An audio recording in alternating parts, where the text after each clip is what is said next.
People are going absolutely bonkers over Hillary Clinton's emails. Former Secretary of State Hillary Clinton has come under fire after the New York Times reported on allegations that she skirted federal record-keeping laws by using her personal email account for her work communications as Secretary of State. Currently, the law requires that email correspondences to and from federal officials be archived in the event that they should become the subject of an investigation or congressional inquiry. All right, so I'm conflicted about this story because I get it. You can't have a personal server, and when you're working for the State Department, you're supposed to use their email address and all that. So I get it. Whatever they did here was sort of shady. On the other hand, we live in this endless outrage machine constantly, and I feel like 2 days from now we'll have the next Bill Cosby story or the next Brian Williams story, and we're all going to forget about this. Where does this fall on your outrage-o-meter? Very low. I mean, personally for me, email is like a source of anxiety. It's just other people's to-do list for me. So I feel for her that like she's trying to separate, I don't know, or not separate work, personal, it's fine. I just feel like if this is the worst thing everyone can come up with about Hillary pre-campaign or whatever it is, fine, let it be. Let's just forget about it. I mean, they have been looking for, certainly you've had decades to work on Hillary Clinton. And, you know, if Benghazi didn't stick, then it's this email thing. But also I just think that for me, I mean, it's, you know, this is a sort of a silly argument. Her personal emails must be archived. I mean, everybody reads every email anyway. We all know that from what, you know, Snowden released in the NSA. Right. Like, they're reading my emails right now. They're watching the show, hopefully. Yeah. And so I just think this idea that just because they didn't come through a certain place and that they're not archived is crazy. But you see that coming from the State Department where they're now, you know, saying that they're trying to find these emails too. So to me, like, there's something fishy in there because, you know, everything is archived somewhere, whether she's using a Gmail account or a Hotmail account or a State Department.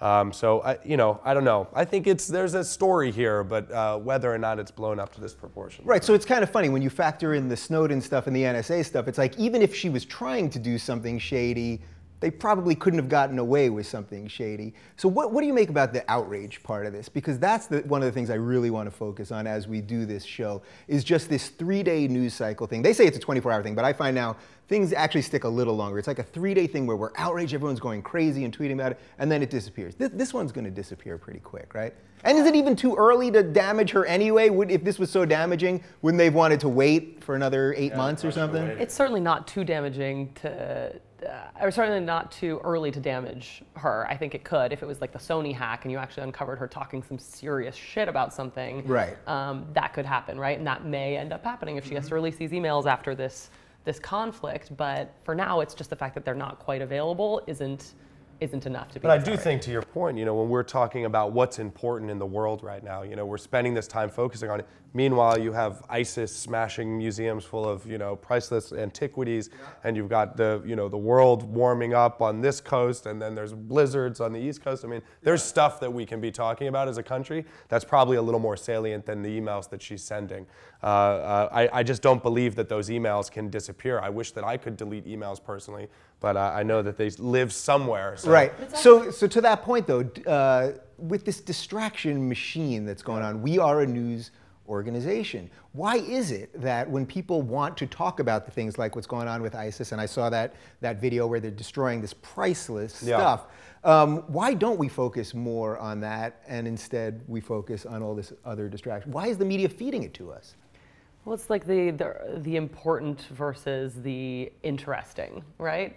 I think that a lot of things are interesting to people, and that's sort of what drives the economy of news. If someone finds something interesting, then news reports on it. Right. Whereas the interesting stuff is what we should be reporting on and making it interesting enough that people want to read it and not the other way around. Right. So a story like this is kind of... When we report about this story, what we talk about is how people can get involved. There's a great nonprofit, Transparency, which we'll put a link to here.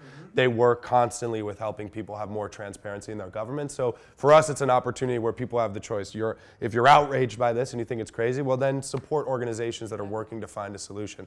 If you're not, then, you know, go flip onto the next story. Yeah, that's right. All right, so there is a link right down below. That's part of what we're going to do here. It's not just talk, it's action to, but final thought on this. What this is partly making me think is that, like, why would anyone want to be a politician at this point, now knowing that we all grew up in this digital world?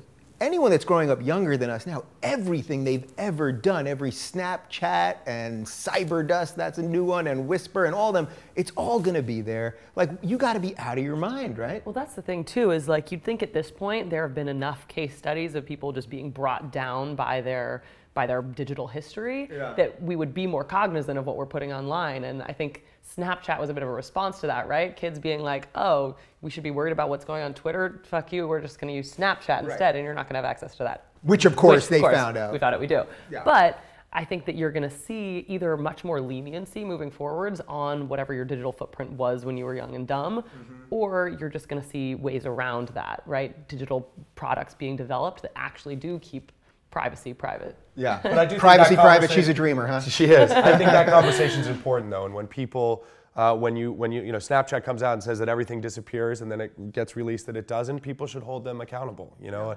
Or Whisper, where it's the same thing, where you say this is a big secret and then you're selling that information to somebody else. You should hold those companies accountable, especially as if you're building a whole product on secrecy. But it's a whole other conversation about right to privacy, right? And does that even exist? And can legislation catch up with technology ever when it comes to that? I think that, frankly, right to privacy is a fallacy to a certain extent, and Hillary Clinton of all people should know that.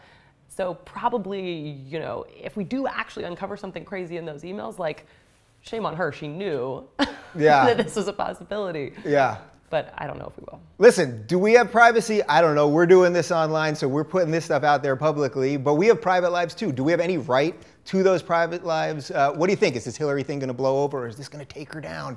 Let us know in the comments right down below.